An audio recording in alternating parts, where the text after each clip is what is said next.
Alrighty, gang. Here's to nights that turn into mornings and friends that turn into family. Cheers! Happy birthday to you!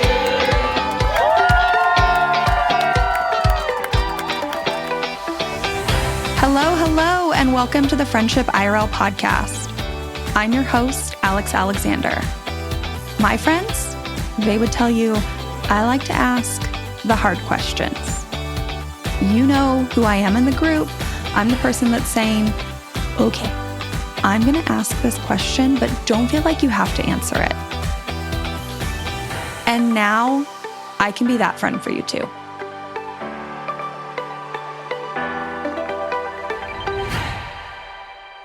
I can't wait for you to hear today's episode. I'm just really thrilled. I am so proud. I'm going to say I'm proud of myself here on the podcast real fast. I love that we are getting into all these nuances of our friendships because none of us are the same. My friendship with one friend is not even the same as my friendship with another friend. And I really think that as much as advice, a lot of the advice I see on friendships is about how it is kind of this one size fits all.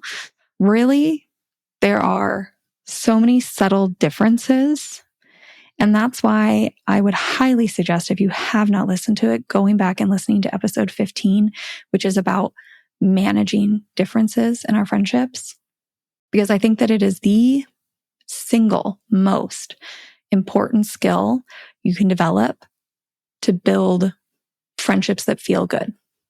Is that the inevitable differences we have with each other, we approach them with curiosity and kindness instead of focusing on that difference and how we're different or bad or not worthy of this friendship.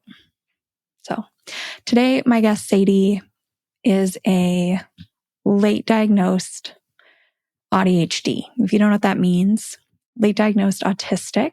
She'll tell you in here she thinks she also has a big dose of ADHD. And so much of neurodiversity impacts our social interactions, meaning that interactions that neurotypical people might see as easy, maybe, can often be quite hard and quite draining. And it can really take a toll on friendships. And I've heard from a number of neurodiverse people that sometimes they just don't even think the effort is worth it. That's one thing I've heard. Or they just feel like they can only be friends with people who are neurodiverse. Now, that might be what you choose, and that's fine. But I'm excited to offer up today's episode, which is kind of a mix of all the options. Letting friendships go, building new ones, taking existing friendships, and building a new version after finding out that you're neurodiverse. So with that, let's get to today's episode. I'm really excited you're here. I was trying to think. I don't think on my social media, on my podcast, on any of my content, that people who don't know me in real life know this, but I got diagnosed with ADHD 2.5 years ago now. One of those late diagnosed women. Mm-hmm. And I have been dying to have a conversation about neurodiversity and friendships, which is exactly what we're going to do today. Yes. And I know you are also one of the late diagnosed women out there. I've had my diagnosis for a whole 3 months. 3 months? Yeah. So just about 2 weeks before my 45th birthday, I got my official diagnosis for autism. And I'm pretty sure there's a big dose of ADHD in there as well. Just from my experience and what I know, I'm just like, yeah, that's the special blend that I got. And for anybody who hasn't had this like late in life experience, it is wild, as I think you would agree, because suddenly so many things start to click. Things that have happened in the past that you shamed yourself about or guilted yourself about, social interactions that felt off or awkward or you blamed yourself for certain things, like suddenly you have this aha moment of, oh, there were reasons for this. And how have I gone so long in my life not knowing? Like everything makes sense now. Did you have a similar experience? Completely. Yeah. The very first conversation that I had with the lady that did my diagnosis, it was kind of like a 3-stage thing. And the first chat that we had, and she kind of said, from what you said so far, I'm in agreement with your already kind of assessment that you are autistic, and just floods of tears because it was a relief. It was like, I haven't been making this up. There is a difference that exists for me that makes things harder and more complicated and more stressful and more intense. There are things that I struggle with that everyone else seems to find easy. And it's not because I'm not capable or I'm stupid. It's just my brain works so differently and the world isn't built for how my brain works. And like it was, oh, okay, now I know this. I can approach everything slightly differently and not keep thinking that I'm the one at fault. This episode is probably going to make me cry. Yes. Oh. No, just in like a, yeah. I couldn't agree more. Like before I found out, I really just thought that everyone else had figured out some hack or some trick or something that was allowing them to just move through life in what looked like an easier fashion. And I was so desperate to find my trick or hack or pattern or structure, morning routine, whatever it was. I mean, I tried them, literally have tried them all. Yep. That when you find out, it's just this overwhelming sense of, oh, I was just having to work so much harder than everyone else, because you're right. Like my brain works differently than how the world was designed for brains to work. There's nothing wrong with me. My brain just operates differently. And it's like such a relief because it's so much work to try and find the hack or the reason or the whatever. Yeah. And there's always that imposter thing of, here I am again, trying to find a reason why I'm different and I'm special and things need to be different for me, rather than just accepting that perhaps I'm just horribly normal and just need to accept that.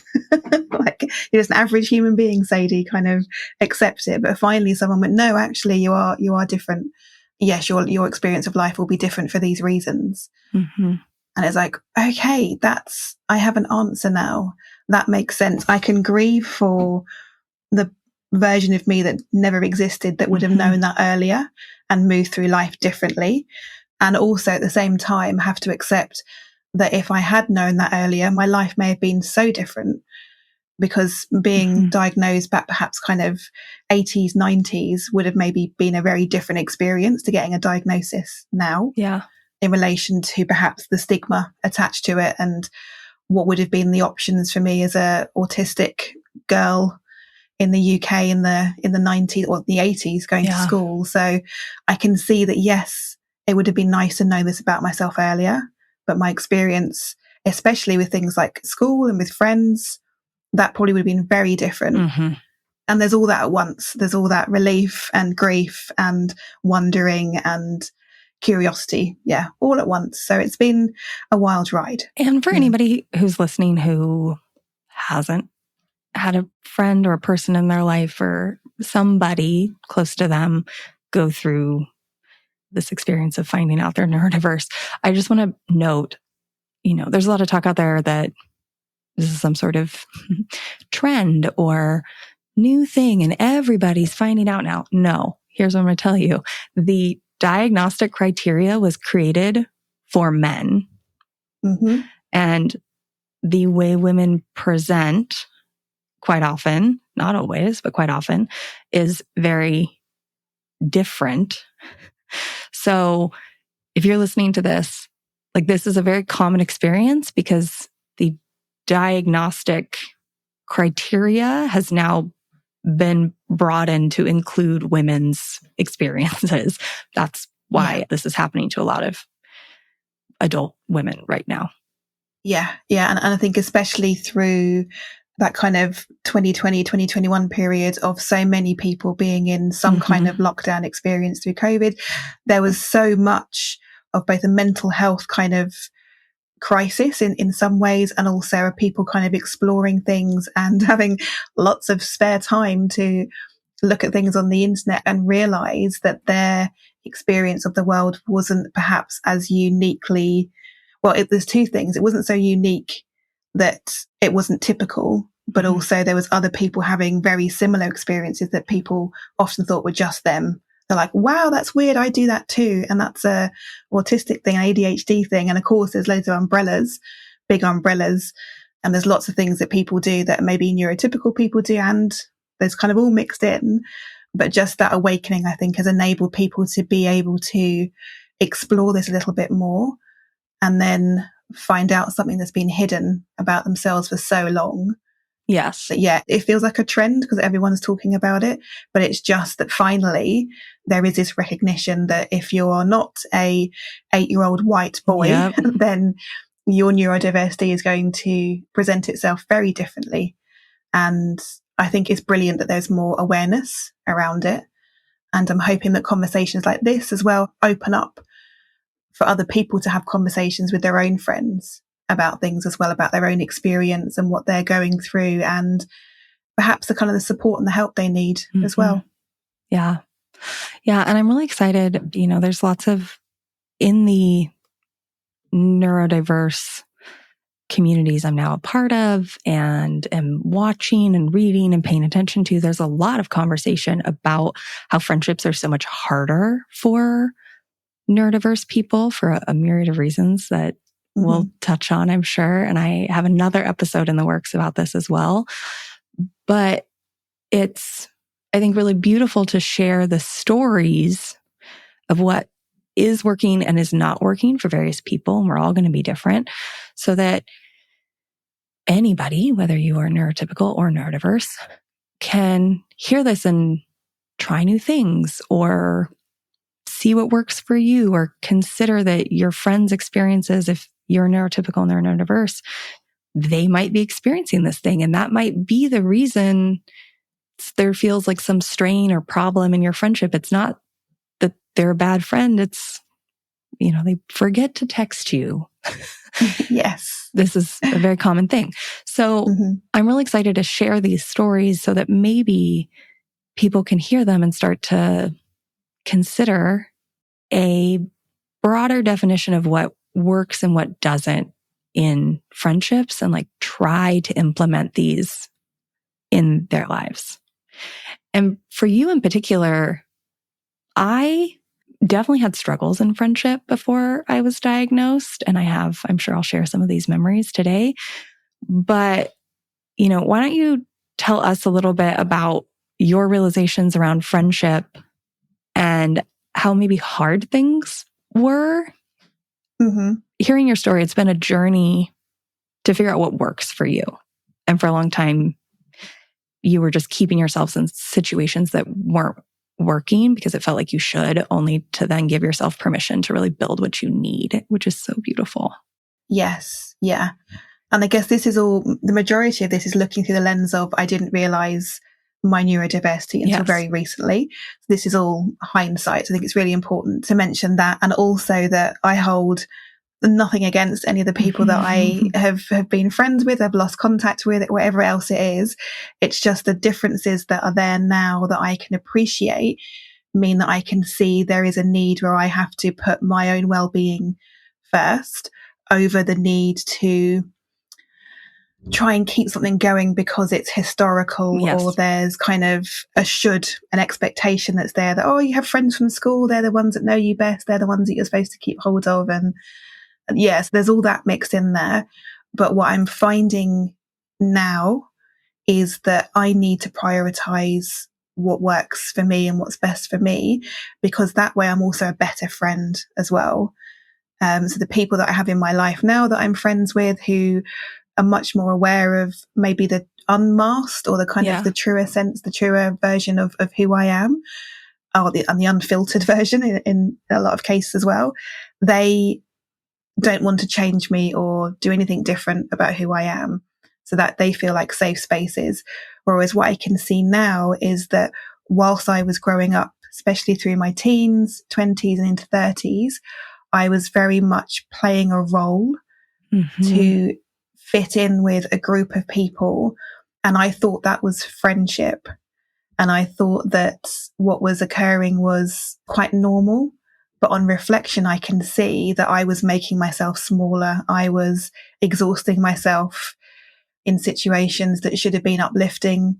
I was dreading things. I was making up excuses. I was feeling left out and putting it all on me as there being something that I wasn't doing quite right, that everyone else seemed to be kind of quite happy in this friendship group. And it was something that was wrong with me, that wasn't finding that same level of connection, or was finding it so much effort all the time. And I can see now a big red flag for friendships in the future is if it feels like effort, if it feels like there's an expectation, if there feels any sense of obligation, that's not a reciprocal kind of balanced friendship.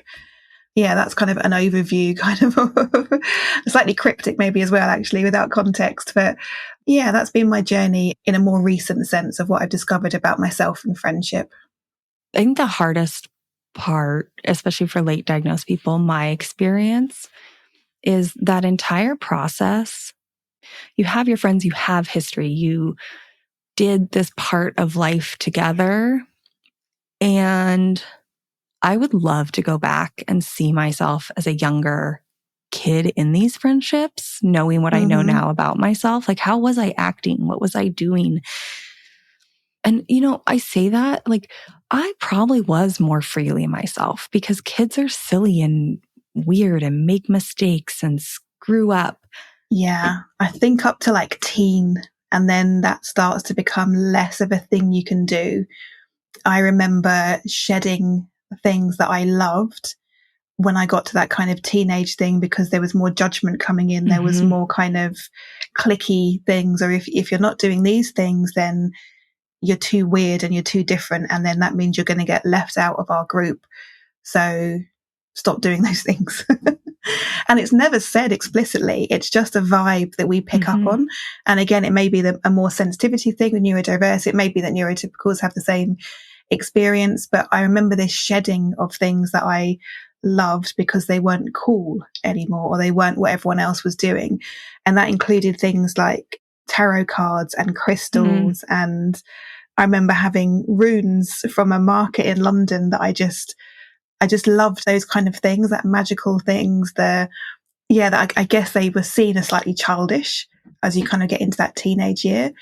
And that's when I think things start to shift. As a kid, you can be as weird as you like and no one, and kind of be a bit wilder. And that seems to be okay. It's the judgment, I think, that comes in as you get to that teenage thing, and people start to form this idea of how they're perceived outside of themselves. And that comparison, that judgment just gets really ramped up. Yeah, exactly. So you get to this older age, and there were interactions I would have where I would leave and spiral on it for days, or in the moment I would say something and then have these thoughts like, oh, that wasn't the right way to say that, or to act, or to whatever. Like, I have this one memory very distinctly of going on a walk with a friend. She was having a hard time, and she was telling me this story, like venting about what was going on in her life. And I naturally just started telling a parallel story. Which, for anybody that is not neurodiverse, this is a common way that neurodiverse people communicate. Is, it's not necessarily me saying, oh, Sadie, that's so hard for you. What I would say is, I had a similar experience. Let me tell you so that we know I get it. And I just naturally did this, came home, and remember basically reprimanding myself and saying, that's not the way I'm supposed to respond. You need to remember when somebody is venting to you, it's not about you. And you need to say, that must have been really hard for you. I'm always here if you need me. You're supposed to keep it on them, and telling myself like, okay, the next time somebody is venting, you must respond in such and such way. Now, she didn't even make a comment. I just remember knowing like, if I keep doing this, it's probably going to hurt our friendship over time. Yeah. And I think, the neurodiverse people are going to listen to that and probably feel something similar. Like, these experiences just compound. Think about how many interactions you have throughout the day, and those build up to make you feel like something's wrong with you or... Listening to you saying that, just reflecting what is kind of really sad about that is that when we do that, what ends up happening is we start to build up like a little catalogue of scripts and a little rule book of when someone says this thing, you're supposed to respond with this. And you start to build those up, and that becomes a conditioning that we carry, which means we're then not being our authentic, real self with those people. And we're putting more and more barriers in the way of ourselves being our true selves with that person or those people or in those groups. And then that's why we end up having all these different versions that when I'm with these people, this is the set of rules that I follow. With these people, it's slightly different. And we just lose that track and that sense of who we actually really are. And the whole idea of having friendships is to have connection and to be seen and to feel valued and reciprocate those connections. Yet the whole time we're putting all these barriers and layers in and not even realizing it, but still kind of valuing that I need to act a certain way to fit in rather than how can I be myself and find the people that I can belong with, because we'll all be having an allowance for everyone being their slightly weird, awkward, wonderful, messy selves. But yeah, all that filtering, all those layers of conditioning that we put on ourselves because of that expectation, and that slightly just knowing I've said the wrong thing, I should have said this, and that kind of mulling over it constantly, kind of pulling apart to finite degrees. What did I say? Was that the right thing? Was that a wrong thing? At what point did the conversation go wrong? And just like forensically examining all those interactions is, again, only with reflection do I realize that's what was happening. So it's just happening at that really subconscious level of... Before you find out, like before we found out, it was just so normal. Like it literally was something that happened some dozens, 100 times a day, and that compounds. So it feels so normal to be analyzing, I think, that all the time, which is exhausting. Yeah. Overthinking is just like, that's a standard base level line of things. And then there's everything that's beyond that. But overthinking is just like a base level.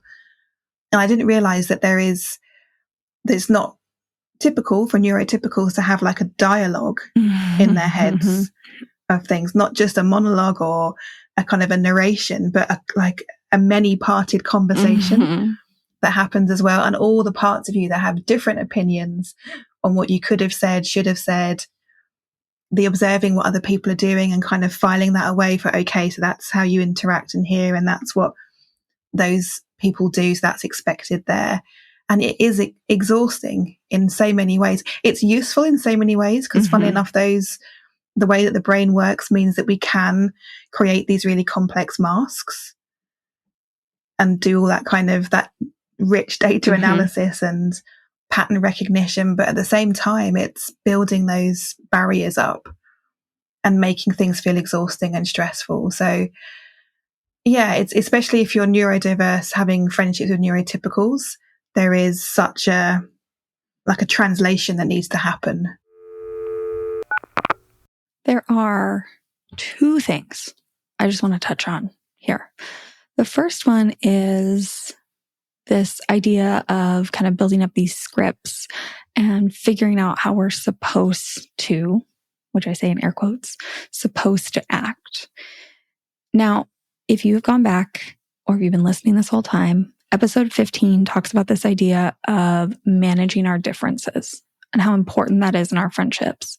And listening to this whole section, all I can think about is if we were all better at managing our differences, it would probably be easier for neurodivergent people to feel like they can be themselves in their friendships. Because then it's less about fitting in and more about figuring out how to operate together and be friends with those differences. So that's number one. I'd suggest going back and listening to that episode. Number two is when I'm talking to Sadie and we're talking about specifically the experience of being late diagnosed neurodivergence. It's so interesting. We talk about this grief piece, which is so real, but part of the grief is also actually the people around us. I've talked about this in multiple episodes about grief. This idea that when you have something happen, whether it is the loss of a loved one or the loss of a big life milestone or an experience, or finding out that you just operate differently in the world, but you didn't know that for decades in Sadie and I's cases, there is a sort of grief that happens because we spent decades struggling so hard to do what other people were able to do much easier. Like there is grief. There's also probably grief here with our friends over past interactions. And this is one of those moments where now I'm a woman with ADHD, and that version of me is what my friends are going to get to experience. We have to figure out how to manage our differences. And there are going to be moments where maybe I acted one way in the past, but I'm not going to act that way anymore because now I know that this is fine. This is the way my brain is. I'm not a bad person or a bad friend. This is just me. And my friends are going to have to grieve maybe however I showed up for them previously and put myself through all the masking required to make them more comfortable. And we're going to have to figure out this new dynamic, which is all to say that maybe roots that we had before, ways that they expected me to act, I may not do anymore. And that this adjustment is going to be one of those moments where, as friends, we have to navigate this new version of our friendship. I have this quote. It's my favorite quote. And it is by Heidi Priebe. And it says, "To love someone long-term is to attend 1,000 funerals of the people they used to be." And I think that quote beautifully summarizes what I'm talking about here. Well, and I think you and I had very different experiences with that, which is really interesting for this episode, right? Is you kind of came here when we first started talking to say you had this group of friends, you realized they hadn't, I guess, maybe interacted with you with curiosity. Instead, they really tried to force you into that box and keep you in a way that they were comfortable. And I have a lot of neurotypical friends. And what I've realized is my interactions with them, while I was not very kind to myself, I can't really think of times that they weren't kind to me. The things that they didn't try and put me in a box. Now, I will say, looking back, the things socially that came out from me being neurodiverse became endearing quirks to them. Right. Yeah. Oh, Alex loves a tangent. Alex can get lost on a tangent. She can come up with a tangent anywhere. But it's not like they were trying to force me to ever not be that. It just became part of me, which it is me, or, oh, Alex has found a new hobby this week, or, oh, Alex just accidentally wrote a book, or Alex is the person you call when you want basically Google, because she knows all these random facts and can direct you somewhere. Like, these are all things that my friends would tell you about me, but not in a mean way. And like, oh, that just makes Alex Alex, before I knew I had my diagnosis, or they knew, any of us knew. I don't know. Maybe they knew. I should ask them that if any of them had any inkling. But you had a very different experience where it wasn't endearing. It was, stop doing that. Yeah, pretty much. And it was, I guess, never done in a way that felt really overt or directed. It was more just kind of a vibe that I picked up on about what was and wasn't okay for me to do and say within this group. And I think one of the things that differentiated me from them, apart from being neurodiverse, was I'm child-free, and they all had kids. And that became, I think, for them, like a cornerstone of the relationship as we got older. And I always felt outside of that. And rather than accommodations were made for me within that space, I kind of had to make myself into weird shapes to fit into that space, rather than it being the other way around. And occasionally there would be things that were considered that I might enjoy doing, but it was more kind of, actually, that's also quite nice for mums to do, to have some time away from their kids now and then as well, like a spa day or a trip somewhere. It was kind of like, well, we like doing that too. So it suited me because that's my experience of going out anyway. But it was kind of, that was the accommodation that was made. It was only when I think like 2017, 2018, I was going through this turmoil of my own. Work became a lot. I sought some therapy. And in doing that, I think I started to ask questions and to start challenging things and to come back to things that I had lost touch with. And in doing that, I started to ask questions about my friendships and my relationships. And I started seeing them in a slightly different way and realizing that there weren't those accommodations being made for me and who I was.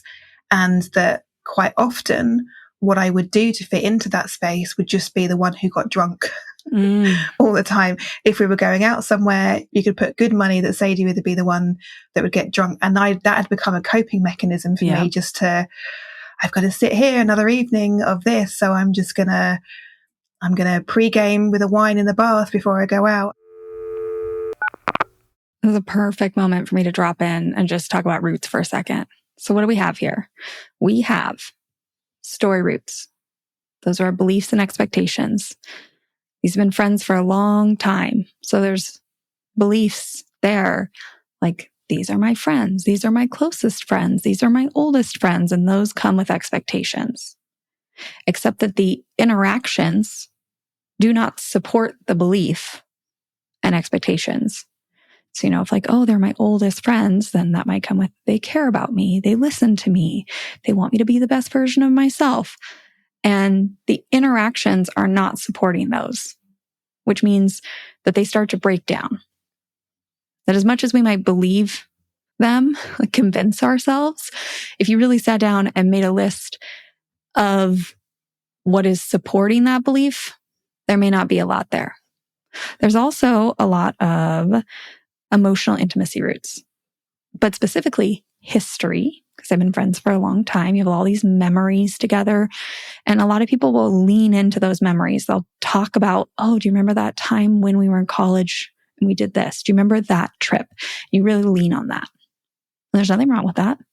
However, it does sound like the, small details about each other aren't really matching up here, that maybe they're not close enough, even though they're interacting all the time. And I say that because if they were growing new emotional intimacy roots, specifically in the small details we know about each other category, then they would probably notice that Sadie has these other interests, other things she wants to talk about that are outside of children.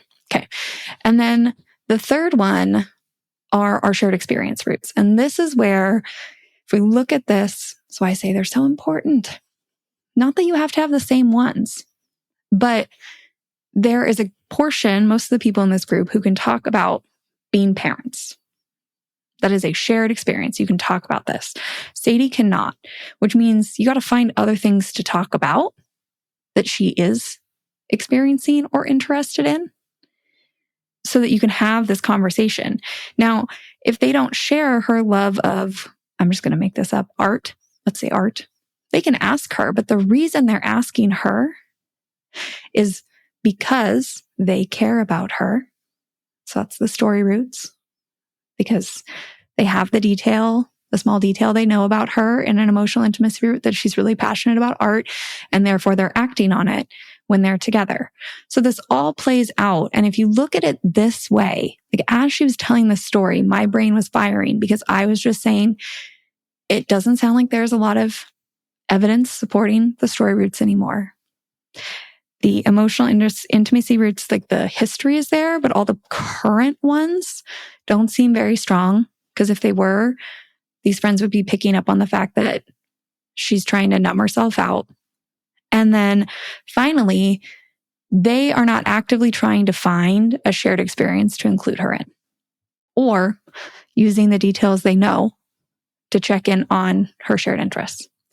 Hopefully that's helpful when you're looking at your own friendships. That's why I like to break these down, because I really do think that when you kind of look at it in these 3 categories of the roots, you can see where you need to invest energy or like where the breakdown is in your friendships. When you figure this out, when you decided it didn't feel good, how did you then go about approaching like rebuilding a new community, new connections, new friendships that support you this whole time, but you being you? It's a great question, because I don't think I did it with any intention. I think it happened because I started being more of myself even before I got my diagnosis. I just started thinking, I've had a couple of years of feeling really odd and off, and now I can identify that is burnout. That is persistent burnout, chronic burnout, with a couple of bouts of acute stress in there as well. And I thought, I do not want to do this again. It is not fun. I don't enjoy it. And I guess the upside of that, if there is one, if anyone's been through any of that kind of burnout and acute stress thing, is that everything tumbles apart and you have to spend some time just being for a while. That's all your nervous system will allow before you can start to kind of move back into whatever it was that you were doing before. And that's kind of work, any kind of creativity, relationships, all has to kind of be rebuilt. And in doing that rebuilding, I was able to pick up these pieces that had fallen apart and crumbled everywhere and look at them and go, is this me? Is this part of something that I think is true about myself? Or is this something someone has told me? Is this a story? And start to be a bit more selective and use my discernment about what I wanted to keep for myself and what was true. And in doing that, I then started to, I guess, show up differently in the world and show up a little bit more messy, a little bit more imperfect, but a much more human and much more real. And I think just by doing that, I naturally found spaces where I felt I belonged more. And I could start to tell the difference between this is somewhere where I can be myself and don't feel so judged and feel more accepted and feel more energized, versus this is somewhere where I can feel that I tighten up, where I shrink, where I feel insecure or not good enough, or it's exhausting. And by working out that difference, I started to realize who the people were that I felt different around and what qualities of those people were as well. And a lot of this happened just because of timings and things. It was all very online. My business is online. I'm a coach. So I spend a lot of time on Zoom. I spend a lot of time in places where other people do that as well. And that may have made it easier perhaps than kind of having to meet people in real life and that kind of thing, where it was easier. But those people that I'm friends with in that way over the last kind of 3 or 4 years are not just online friends. They are my friends. Some of them I've met, some of them I haven't, but I count them as friends. They are friends. Yes, completely, 100%, completely. And Funnily enough, a lot of them are neurodiverse, Mm-hmm. or I can see there is perhaps some there that's kind of not been identified yet. And some of us have known that longer. Some of us are kind of more recent to it. And I don't know if that is perhaps an intentional thing as well, or just this kind of gravitational neurodiverse energy that works, that we find each other. I think we just find each other. And I say that because when I found out, when I got my diagnosis, there were a couple friends, maybe like two, that had already known that they were neurodiverse.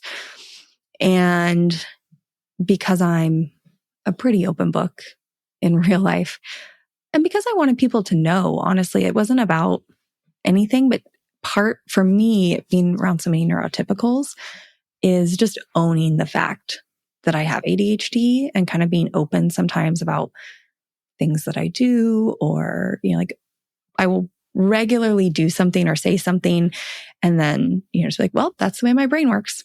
Mm-hmm. Yeah. So that they can start to connect that. So anyways, in just having these open conversations, not about them. This is not about them. I have probably 8 to 10 friends, people in my life who have gotten diagnosed, or acquaintances, people. And I have another probably 3 or 4 who were diagnosed a really long time ago, but never like openly really talk about it. And then me being honest, they were like, oh, yeah, I've been diagnosed since I was 12. And I think a big reason for that is some people joke like, right, that neurodiverse people have a spidey sense for neurodiverse people. But really, I think it's just that pretty immediately you can tell in the way that we're talking to each other, that like the patterns we use, the tangents, the circle thinking. I don't know if you've heard the term. I love this. Spiderweb thinking. Okay. I haven't heard it, but I can. Right. I Immediately, can picture it. that you say one thing and my brain is now thinking of 7 things, and I can jump from here to here to here very easily. And we don't ask each other how we got there, because we probably saw that pattern too, and it's fine. Maybe that wasn't our main pattern, but I get it. Moving on. Yeah. You see the link. Yeah. So I think truly just because it's more comfortable, we end up sticking around. Yeah. Because it's easier when we are together.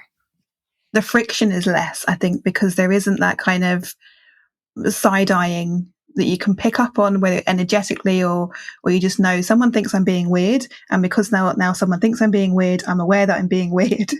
And now I'm making it awkward. Whereas if there's just like, oh, okay, cool. So that's just how you show up in the world. And I'm really interested in what you're talking about. And we can just bounce a conversation around.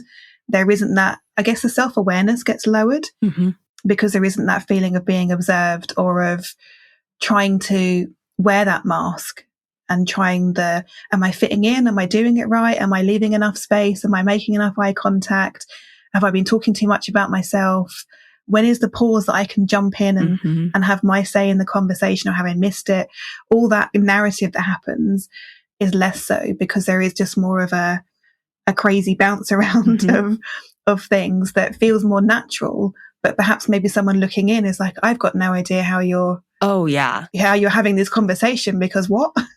Where did that come from? In a room with friends where, like, right, I said now I have quite a few neurodiverse friends. I have neurotypical friends. If we're in a room together, I will have maybe a conversation with somebody who's neurodiverse where we're doing that. We're just hopping and jumping and whatever. And somebody who's neurotypical will try and join the conversation. And you can tell that they like kind of can't track, don't know. And they, my friends won't push back on that, but you can tell they're a little uncomfortable, which is how quite often neurodiverse people feel when they're trying to mask and asking all those questions. But when we let the guard down, it's pretty, I don't know, probably a wild thing to watch. Because it's and fast that energy, and it's, it just keeps going. Yeah. I, as somebody who does these podcasts, it's actually funny, right? Because my friends, no matter what, I just am kind of me at this point with them. But it's easier to talk to them, right? This podcast, I talk to people I've never met before all the time. And although you're the first episode I am recording like specifically about neurodiversity and friendship, there are a number of guests who have been on this podcast who are neurodiverse. And I can tell in the podcast recording how much easier it is to record these podcasts.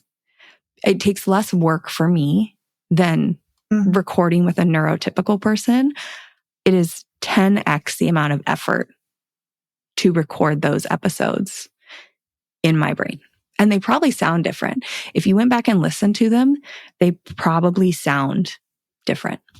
Yeah, that's so interesting, isn't it? That that's something that happens without any kind of explicitly saying that this is going to be different because of a typical and a neurodiverse. It's just the way the energetics work and the way that the connection happens and the way that those differences, there's a creativity that comes from those differences that has more ease to it than when you're trying to contain them and be more structured, or that you are spending all that energy on maintaining a mask. That's at the cost of that kind of creativity and that natural kind of fired up brain, and letting it just do its thing. Is the energy comes into, okay, how do I appear normal in this situation and tone down the weird? To give people a very tangible example, when you and I have been talking, people might notice, I very rarely ask you a question at the end of me talking. You just have already been thinking, you hear my natural pause and you start talking, and it just naturally goes that way. It flows for us. Yeah. Now, when I interview a neurotypical person, if I do that, there is quite often a really awkward pause, or they will just agree with whatever I said. They won't add to it. And then I'm fumbling my brain's already like 4 steps ahead to go back to where they are and come up with the next place we're going. It truly is exponentially more work for my brain to record these episodes with a neurotypical person. And I mean, these episodes are just a conversation. This is no different really, other than maybe eye contact and body. I mean, that's a lie. There are some things different between an in-person interaction, but it's very similar. So I think that's a great example of how much more work it is, even in a social setting, if I'm like at a party, for example. Yeah, and that is so interesting. I hadn't noticed that you weren't asking questions, and I've just kind of picked up the thread of the conversation. And it also feels like I have a whole Rolodex of things that I could bounce off with. That there's a whole load of things, and it's just kind of what words are going to come out. And I guess trusting as well, that's going to go somewhere that is related, because there is just so much that you could speak to. And I think that's why, if you are having conversations with friends, is that if you are trying to contain yourself and follow that structure, then it can feel off because you're not allowing yourself to flow in a way that feels natural, and you're kind of editing yourself and holding back and doing that overthinking piece that creates that sense that maybe things are awkward. Maybe people think you're awkward, but actually if they got you talking in a way that felt more flowy and felt more natural, then that awkwardness, I think, falls away. I agree. And I think, the funny thing is that although maybe speech patterns and social cues and things are different between neurotypical and neurodiverse people, I do think a lot of neurotypical people are masking in some sense, right? They're trying to fit into society's box no matter what we 100%. All are. It's just harder for neurodiverse people because you add all these other factors they're trying to control. So I do think it's funny because there's a lot of conversation out there of like, okay, well, if you're neurodiverse, just go find neurodiverse friends. Just go. And yes, you want those people. Believe me, it's like so heartwarming to have people who get it. But I do think that there's kind of a lead by example thing here where if you can get around some neurotypical people and allow the mask to fall and stand up for yourself if comments are made and like allow that curiosity to flow. I actually think it almost inspires neurotypicals sometimes to not get stuck in their own boxes. Yeah, like a permission slip to this is how different you can be. Exactly. So like your own things that you're trying to control, let them go.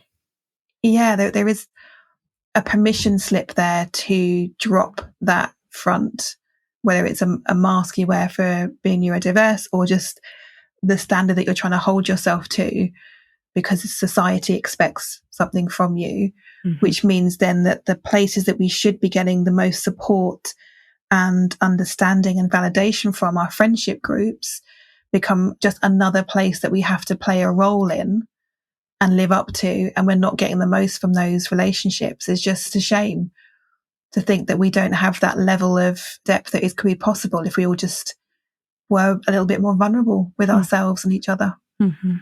We have to close this episode up soon because you and I truly could talk. We do a 3-hour episode today. The time and I know. Yeah, where does it go? But I do want to note, you taught me on our discovery call about this term, and I just would love to hear about it, which is strawberry friends. Yes. Which is from Dr. Devin Price, the book Unmasking Autism. I was wondering if you could share a little bit about that. Yeah, so this is mentioned in the book, and I think it was someone else's idea that they've referenced in the book. And the idea was that this person was wanting to kind of realize who were people that they could be themselves around the most. And when they went through their friendship list, they identified the people that brought those qualities out in them by putting a little strawberry icon by their name and knowing that when they saw a message from that person, then it would be a good idea to respond. Or if they wanted to reach out, then they could reach out to someone who had that icon by their name because they knew that there would be value in doing that. So this idea of kind of strawberry friends comes from there. And the idea is that these are people that there are certain qualities to the relationships and the interactions that you have with them. These would be people that you don't feel forced to spend time with. It doesn't feel like an obligation. It doesn't feel like that you'll be made to feel guilty if you don't spend time with them. If you do, it's great. They love to have you. But also, if you said, I can't make it or change your plans, then there would be a sense of ease about doing that. They are people that you don't feel you need to get approval from for what you do, what you say, how you act. They're just kind of like, cool, you're Alex, that's fine. I'm happy with that. You're happy with you. I'm happy with you. They're not exhausting to be around. They lift you up. They light you up. They energize you. And you don't need to edit or censor yourself around them. You can be quite free. And there isn't that surface level, or there isn't just that surface level interest. There is a depth to it. So if you can identify the people that feel like they fulfill those criteria, or as many of them as possible, then they're your strawberry friends. They're your strawberry people. And it's a good idea to maximize your engagement, your interaction with those people, build trust with them, have those as people that even if you're not feeling your best, but you're craving some connection, or you know that you will feel better if you reach out to someone, then that's the person that you reach out to. And I think it's also a good list to kind of measure up and say, well, who are the people that don't fulfill these criteria, or they make me feel the opposite? And then kind of consider, why do I have them in my life?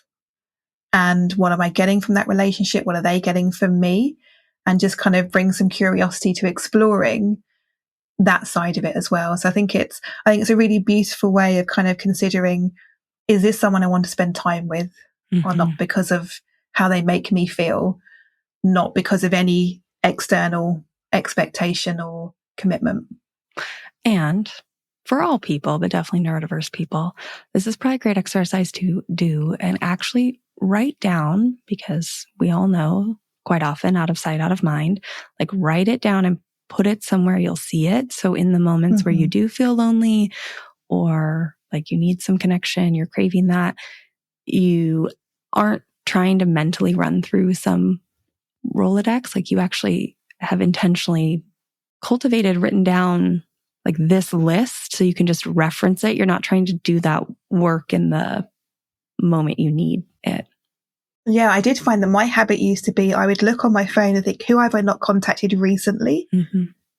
And feel guilted or it was guilt that was the trigger, but I didn't realize it was guilt. But I was like, who haven't I spoken to for a while? I should contact them. But actually there may be people that I haven't spoken to a while for a reason. Yeah. So I think having a list and knowing, okay, who are my strawberry friends? Who are people that I can reach out to? And I know that even if they don't respond straight away because they may have their own timescales, I've still initiated that conversation, and at some point they'll reach out.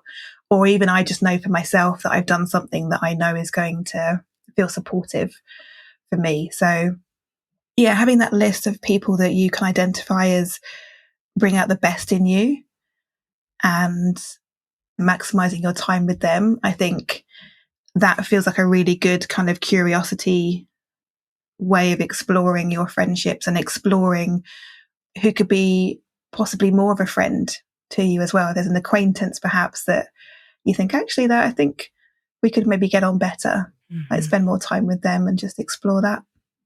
I love this because it's such a like neurodiverse way the brain works to like analyze it and write it down and be intentional about it. And I wasn't going to talk about this, but I'm releasing a book, and without knowing what a strawberry friend is, my book is basically this, like it's how to analyze this and really move through this process. So you have put the intentional thought into it. And now that you're talking about this, I'm like, oh my gosh, which I've already realized I couldn't have written this book. I couldn't have done what I've done without my spider web brain. Like the reason I am able to do this is because of the way my brain works.